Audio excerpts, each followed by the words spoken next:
You have to approach your life, and obviously we're speaking specifically about your job, your clinical life, with beginner's mind. Every single interaction is the first time you've had this interaction. You're actually there, right? You're actually with the person. You're treating them as if this is the first time you've ever seen a patient. Welcome to the Super Clinic Project Podcast, where we take regular clinic owners and turn them into cash-based multimillionaire entrepreneurs.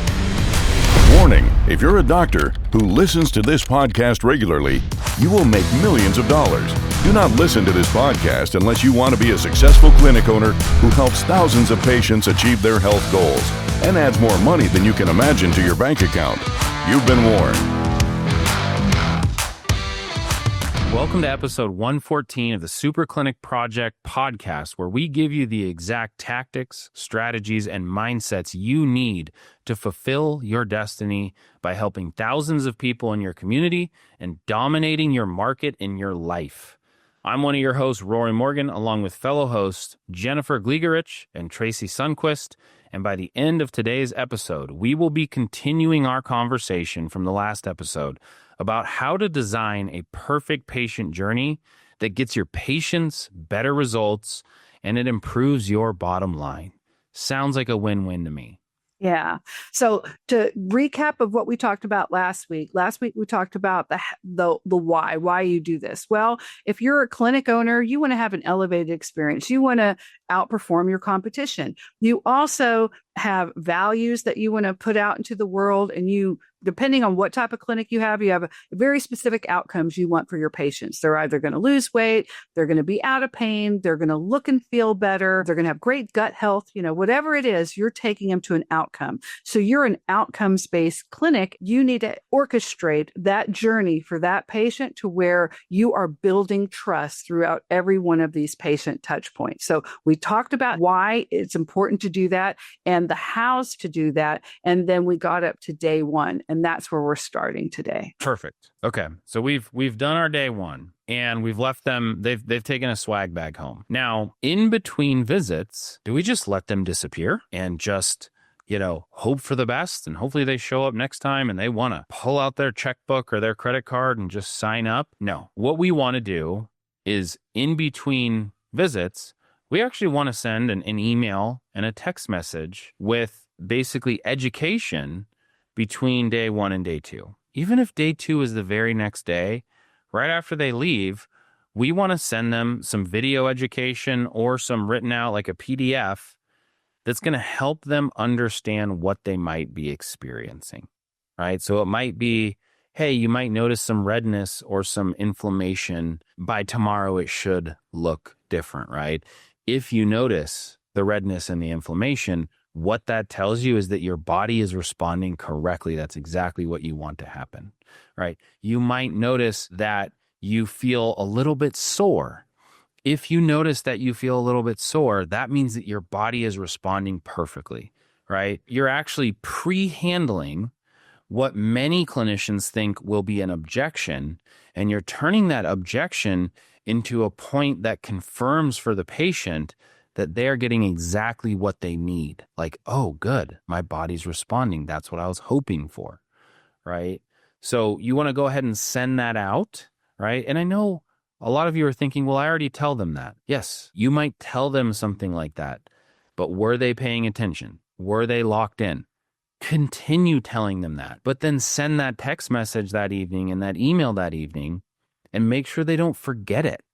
Make sure that you reiterate it, right? It wasn't in that rushed environment. They can sit down before they go to bed and really pay attention to it, right?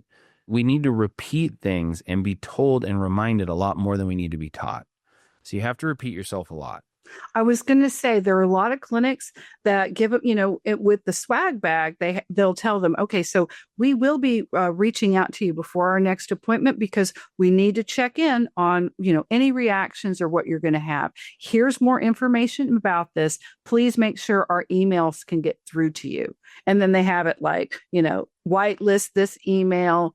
You'll be getting an email from so-and-so. If you have any reaction at all, this is how you call, some people might be allergic. You want to put, that's very rare, but if so, This is it. It's just showing them that you care about them and the experience that they have. Yep. And that's the thing, right, guys? So when we talk about scripting out or orchestrating an experience, Susie at the front desk needs to know that before Mary leaves her appointment, she's pulled up her phone. Like Susie needs to check off, Mary has whitelisted our email address, right? So Susie now knows this is an outcome I have to achieve with every patient. And over the course of 100 patients, well, maybe only 50 of those emails would have gone through if you didn't do that. Now 100 of them are going to go through. Right. And you think about the difference that's going to make, it's going to be 6 or 7 or 8 more closed patients at the end of the month. Right. Does it completely change what you get with every patient? No, but you're following a process that's going to increase your odds. So that's Rory, while you're speaking about every patient, I just want to jump in and say, make sure that you show up in the same way for every single person who pitches up, regardless of whether you assume that they're not a good fit. So often what I see with clients is that they look at the person and they make a judgment saying, we're not going to be able to help this person, or this person isn't going to be able to afford our care. And all of a sudden the experience shifts, because then it's just rush through that one because, they're not going to sign up. It is so important that you don't do that. And it's for more than just the obvious reason of being consistent and having some ethics. It's also about the fact that whether that person is going to sign up with you or not, that person always also has a network. They also have people that they speak to. And they might have decided that you're not for them. But that's not to say that they're not going to be able to refer you, even though they didn't undergo any care with you. So make sure it's the same, and don't let your judgment get in the way of how you're going to treat people. Yeah, some people throw up some serious buying. They have huge walls that they automatically throw up. They'll be telling you, well, I can't afford this, or like immediately. That is a defense mechanism, and that is years of limiting beliefs or whatever, whatever is they're going through. You just need to, okay, well, but you're here now. This is the $21 special or whatever you're here for. Let's get you through this. And you just treat them exactly the same. They can know you the whole time, but at the end, they'll say, wow, if I wish I could afford this, and get it. Maybe they can't now. And then a month later, they'll get that job and everything's changed in their life. And then bing, bang, boom, you're the first person they come through because you gave them a chance and you actually valued them, gave them value, and they were able to go, okay, this is the place that's going to help me. They just can't help me right now because of me. Right. Yep. Yeah. And so how do we do that? How do we embody that in our actions instead of just giving mental assent to the idea? You have to approach your life. And obviously we're speaking specifically about your job, your clinical life, with beginner's mind. Every single interaction is the first time you've had this interaction. You're actually there, right? You're actually with the person. You're treating them as if this is the first time you've ever seen a patient, right? It reminds me of the Bible where it says, he who becomes like a child, right? You've got to have that childlike curiosity with every person that you interact with. And that makes such a huge difference, right? And reminds me of a clinic owner that I used to work with a long time ago. It was a chiropractor, and every single patient that ever walked into his office, he would text me or email me or call me to give me the entire story, right? And it was either, oh, okay, that patient was good, or it was, I need to tell you about how bad this patient was. He was just so focused on like this story, and I can't get any more patients like this, but this one was good, and I need all patients like that. And 2 stories that he told me a day apart was this patient came in and he was driving a Tesla. And this is when Teslas were like still really new. He was here in Colorado where I'm based. There was almost, when people loved him. Yeah, it was like the coolest car you could get. They were still really expensive. Like if you remember, Tesla started out and that their goal was always to make it an everyday, common, affordable car. But when it was new, it was very expensive. And I had maybe seen at this point when he was telling me this, maybe one Tesla in the entire state of Colorado when I'd been driving around on the highway. Now I see him all the time. But this was like somewhere in the neighborhood of like a 80, 90, $100,000 car. Okay. And he drove up in a Tesla, well dressed, carried himself extremely well, right? And he's telling me this like, I thought for sure he was going to convert. And the objection at the end was it's too expensive, okay? Then he tells me the next day about a patient who comes in and he's driving an old like diesel truck, like before, like one of these trucks that doesn't have any electronic systems in it, like 70s era, like box diesel truck. He smells bad. He's got all these calluses on his hands. His speech is like real gruff and real, I don't know, I guess you could say redneck, right? Kind of like he just wasn't a polished individual. He's working. His hands are like dirty and he's got oil on his hands and stuff. And this guy, no questions asked, paid $4,500, right? And so it's like, you just don't know. Treat each person with beginner's mind. So, okay, next thing, okay? So let's get back to the tactics, right? As we keep reminding you about the mindset here. In addition to sending them that education in between day 1 and day 2, you also want to reach out. And this can be text message or phone call, but I'm going to recommend a phone call to you. Hey, Mary, how's it going? What are you feeling? What are you experiencing? Right? Mary says, oh, I feel okay. I'm definitely a little bit sore though. I'm glad that you told me that. That's exactly what we want to hear from you because those joints have just been totally locked down and immobile. And the fact that we introduced movement into them means that we got the result that we wanted. If you're sore, that's a good sign, right? Perfect, right? Like that's exactly what we want to hear from them. And we can frame their thinking, right? And now they've heard it when they were in the office, they heard it in your educational video, and they heard it from you when you reached out, right? Yeah. And you can tell them, remember that hot towel that we gave you for that, or the cream or the whatever? This is why we gave that to you, because we need you to start using that now.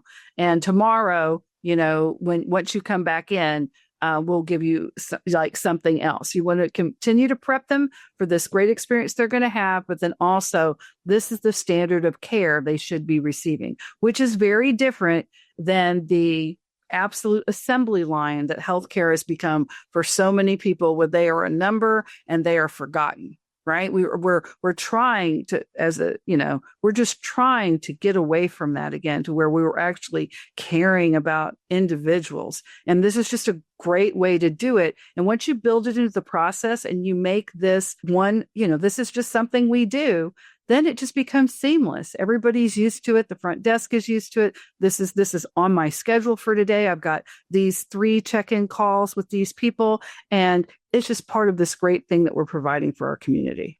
Yep. And then so they show up for day 2. Remember, day 1, we kept it clinical. We kept it surface level, right? We just talked about the details of why they were there, right?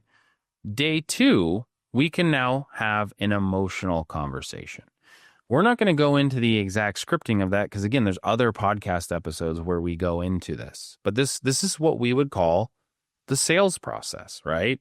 We actually are going to try to convert them into a long-term patient who is paying us money for this outcome.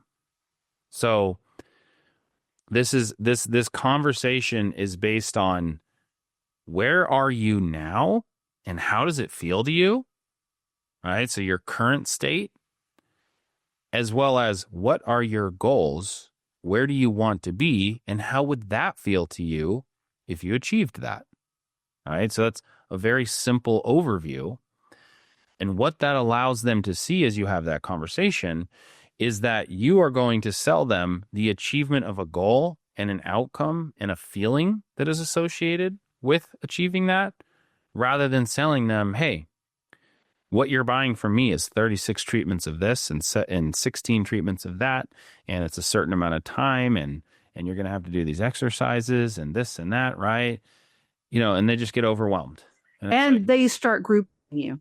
Yeah. Immediately they start picking apart. Okay, so that's 7 this, and how long do those take? Okay, so 7 of the 24-minute ones in this, and then they want to go online to literally Groupon, and then they see how many other people get specials, and what they'll try to do is recreate that entire quote unquote care plan by just hitting as many offers as they can, because it's all the same to them, because you've communicated in a way that provides no value. You're going to, and there's other episodes to listen to this to, or all you have to do is go into school and just ask us, what did you mean by that? And what did you mean by we're not communicating this? How will they know when they have to come in? I'll be happy to tell you that, Tracy, I, or Rory. Just ask us when you go on there. And so the way we're communicating is to an outcome. We're getting them to this outcome. They need to come to us for this outcome, because we're going to be with them the entire way to get them there, so that they're not off running around town trying to shop all these other little deals or injections or whatever it is they're going for. And then 8 months later, they are nowhere near where they wanted to be, but they have seen the interior of a lot of other offices, which is not what you want. Jennifer, you're so right. I think the big question that you want to be asking yourself is, does your process enhance the perceived value? Because every single one of us, we're going to make decisions that are emotionally based. So we make our decisions from an emotional perspective, and then we support that with logic. So this is one of the big reasons why we leave that the more emotional part of that discussion for day 2. But it's also why it's so important that we're building up the perceived value through this incredible experience, because it all adds together, so that before you even come to this is the amazing outcome that we're going to be able to achieve, they have already pegged you as, wow, this is something really special. And you need to have a process, and you need to take everyone through that process. And so in that process, if they say, well, I need to talk to my wife, you should have a process for that. Well, I'm going to have to think about it. Well, there's a process for that. And also, too, if they say that, there was probably some miscommunication on day 1, or a yellow or a red flag they gave you that you did not work through. Right? Mm-hmm. Any objection means that there's something that was broken in that process that you can easily fix. You're empowering yourself by building the system. If they need financing, well, we have a process for that. And then you just take them through that. It makes everything so much easier, to where this is just a conversation, and then how they react to that, there's a process for that. If they say absolutely not, okay, fine. There's still a process for that. There's still follow-ups and other things that you have built in until you realize that they are not a candidate. And they may not be. Maybe they're not. Maybe you realize, okay, you're not a candidate for this thing. Okay, fine. That's going to happen too. But there's still a process. Yeah, your process shows you that, right? Yes. It doesn't make sense. And so just to reiterate one of those points, right? Building value, right? And the perceived value, I have to really hammer this home. Nobody values Botox treatments. Nobody values chiropractic adjustments. Nobody values soft wave treatments. You name the procedure. They value the outcome that produces. And so we have worked with many doctors that will, in fact, really try to implement all these ideas we've been talking about. And then when it gets to the moment of truth, they default back to when they make that final pitch, right? They've done everything right, but then they default back to when they make the pitch and say, here's what I'm offering you, pay me money, to simplify it. They default back to, here's all of the things I'm going to do. Here's all of the treatments you're going to get. Here's all of this. Here's all of that, right? And they fall back into, what I am selling you is treatments and services. And if you have done this right and you don't default back into that, what the person is going to arrive at is, oh my gosh, I want that outcome, and I believe you can deliver that outcome, because you have shown me exactly how you will solve the root cause, instead of because you are doing all these treatments and services. right? And so that's just a key caveat that you have to keep in mind. So let's keep moving on then to continuing to construct this patient journey. After this person signs up, you need to actually have a scripted out onboarding process, right? So this could be a series of emails that they get over the next 5 days. This could be their new patient orientation when they come in for their next appointment. It's a 15-minute, tour that you take them through and you say, this is what you're going to do here. This is what, right? And really it should be all of these. You could have an app. There's some great apps that you can white label these apps and you can send them out daily emails or little things that they need to check off. But you really do need to hit them pretty hard for that first week or 2 weeks on here's what you're going to be doing. Here's why you're doing it. Keep doing this. If it doesn't feel good, that's okay. And you have to you have to change their habits, because if they had the right habits, they wouldn't be in your office. So you have to change their habits for them and be very diligent about that. Okay? Yeah, I think this also supports people not to have that buyer's remorse. So typically when you're positioning an outcome and you're expecting them to pay up front for it, once they leave and they're not in your radius anymore, it's very easy for them to start regretting, like, oh my goodness, that was a hell of a lot of money. It helps provide the certainty that they need. So it's just to support their decision and help them be clear about what is the next step and walk them through that process. Yeah, and that can start in the office. When the doctor, you do the handoff, you want to make sure when they go to pay that you hand them off to the person that does that. You say, here, Julie, Jane's going to start our Best Skin Forever program, whatever it's called. She's going to be an incredible candidate. I can't wait to get started with her, get her all set up. Absolutely. And then Jane has a process that she takes her through, and then she hands her, the little welcome to our care. This is what you'll be receiving. And is this a good email for you? She double checks everything. Please watch that. We're going to be with you every step of the way, through this. And so they feel as they're walking out with something supported and that they have been just treated incredibly and excited for the next step. And you want them to be hopeful that, wow, this is actually going to happen. I'm actually going to lose this weight, or I'm actually going to be able to play with the grandkids again because my sciatica is not going to be screaming in agony. Whatever it is, you want to make sure that entire process, when they're in their car, they're like, that was a lot. But you know what? I need to invest in myself. You want that to be the feeling. And so how can you build that? So be thinking of it, the what's in it for them. When you take that away, the what's in it for them becomes very powerful and they become more committed. 100%. You mentioned the weight loss. I don't feel like we've used that example in the last couple episodes, but imagine how different it would be, right? Because these GLP-1, semaglutide drugs and peptides are so popular now, and they really are effective.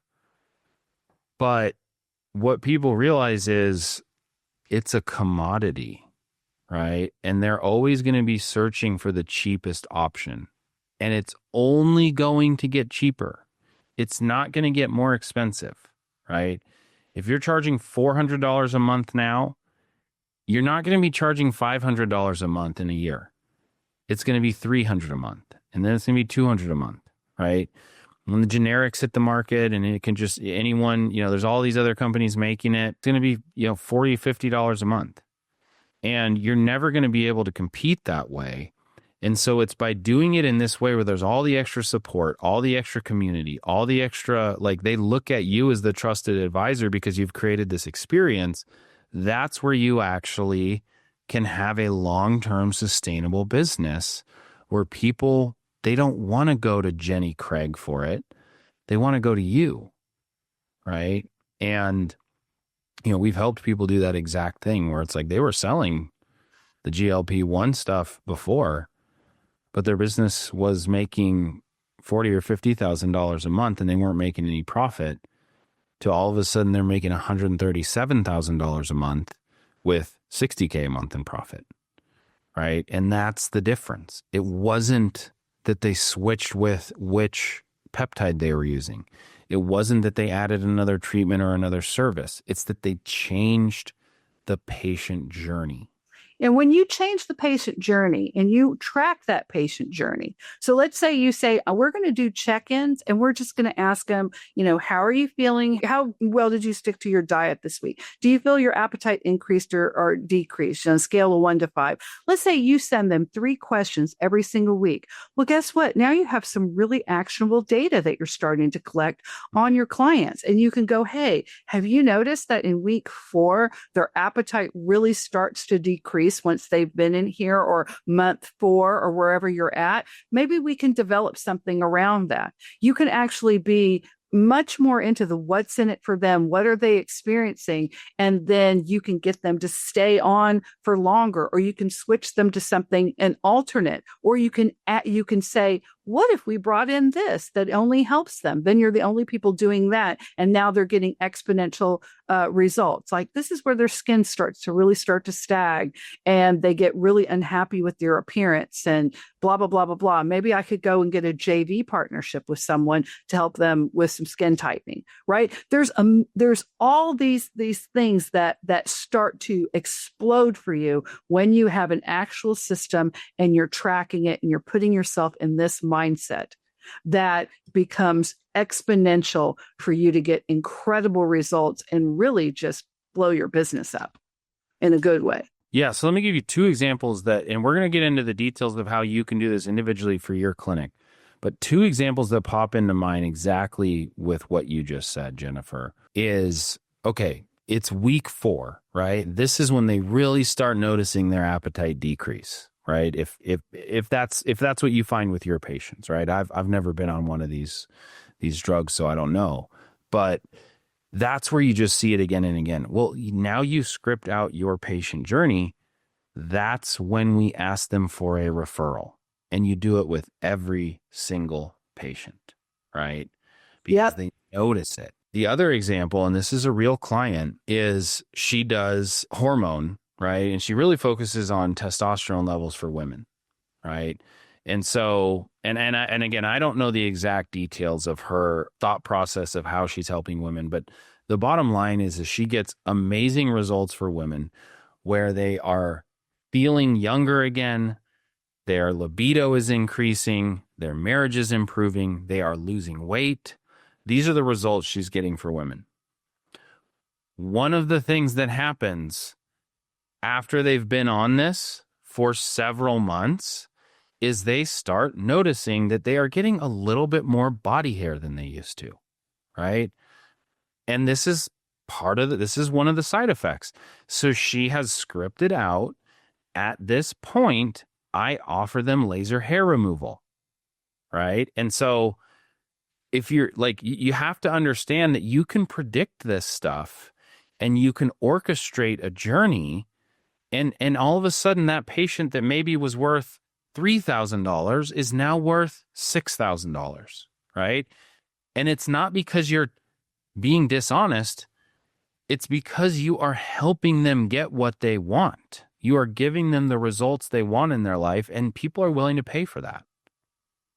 So I thought those were 2 pretty powerful examples. Yeah. So what this brings us into is, okay, we're onboarding, heavy on education, lots of check-ins for those first few weeks, making sure that their habits change. Now, what I just hinted at was, now we have to script out the rest of it. And I told you guys on the clinic project that we're working on right now, we're looking at like 15, 20 pages of this all being scripted out. Well, go ahead and define what are the goals that you want your patients to achieve. Is every single patient going to receive the exact same result at the exact same time? No. But you're going to know about where those results and those changes start taking place. You're going to see those patterns where it's like 50% of our clients are noticing this by this point. 75% are noticing it here, right? By this point, nearly 100% have experienced this result, right? And, what you want to start doing is you want to start measuring that.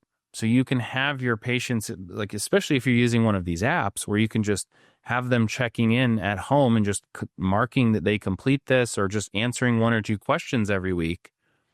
You can start to know, okay, the pain score has decreased by, let's say 4 points from an 8 to a 4, right? And what we want to see is that pain score is below a 4 at 4 weeks. And this is hypothetical, right? It could be something different, but you measure it. Pain frequency, level of daily activity that they're able to participate in, the change in their skin quality, right?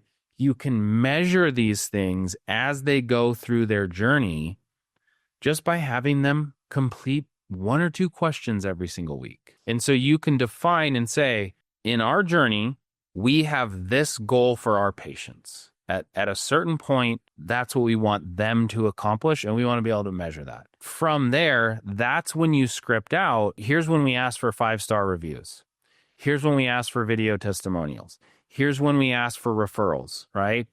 And there can be multiple points along the journey when you ask for those things, right? And that leads you into defining the goals that your business wants, right? So you, based on the goals you've defined for your patients, you now define what are our business goals, right? So 5-star reviews, video testimonials, referrals. What else would we have? We have upsells, cross-sells, right? When do we offer them to jump onto the VIP maintenance plan?